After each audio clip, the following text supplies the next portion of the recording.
कराची के इलाके गुलशन सुरजानी में कार पर फायरिंग से 2 अफराद जाँ बहक हो गए। पुलिस के मुताबिक फायरिंग का वाकया बज़ाहिर डकैती मज़ाहमत का लगता है और अंगी टाउन गुलशन बिहार में डकैती मज़ाहमत पर फायरिंग से एक शख्स जख्मी हो गया है। डिफेंस फेज 6 में घर में इत्तफाकिया गोली चलने से खातून जाँ बहक हो गई हैं। इस पर मजीद तफसीलात जानते हैं डॉन न्यूज़ के नुमाइंदे मोहम्मद बिलाल खान से। जी मोहम्मद बिलाल, मजीद क्या तफसीलात हैं, बताइएगा। जी मोहम्मद बिलाल, मजीद क्या तफसीलात हैं, बताइएगा।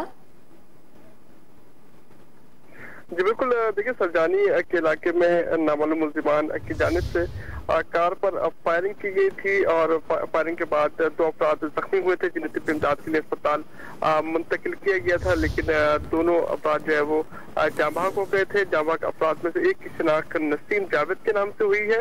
पुलिस हुकाम की जानिब से बताया गया है कि जाँ बहक दूसरे शख्स की शिनाख्त बाबर के नाम से कर ली गई है। वाकया बज़ाहिर डकैती मज़ाहमत लगता है, जबकि मकतूलीन को सीने पर गोलियां मारकर कत्ल किया गया है। मुख्तलीन कार में थे, शुबा है न रुकने पर अब फायरिंग की गई। पुलिस हुकाम की जानिब से कहा गया कि जय वक़ूअ से मजीद शवाहिद इकट्ठे किए जा रहे हैं, जबकि मकतूल नसीम दूध का कारोबार करता था। मकतूल नसीम के मुताबिक दूध की दुकानें हैं। मकतूल अपने दोस्त बाबर के साथ रकम की रिकवरी के लिए सरजानी गया था कि नामालूम मुल्जिमान ने फायरिंग करके कत्ल कर दिया, जबकि रात के कुछ घंटों के दौरान फायरिंग के वाकयात में 5 अफराद जाँ बहक हुए, जिसमें 2 खवातीन शामिल हैं। फायरिंग के वाकयात मेमनकोट, सरजानी टाउन, डिफेंस बल्दिया टाउन में पेश आए हैं। मलिक सऊदाबाद शादी की तकरीब में फायरिंग से एक शख्स हलाक हुआ था, जबकि जो है गुलशन सरजानी में पीएस पंप के करीब कार पर फायरिंग हुई है जिसमें 2 अफराद जाँ बहक हुए हैं। जी बहुत शुक्रिया आपका मोहम्मद बिलाल खान।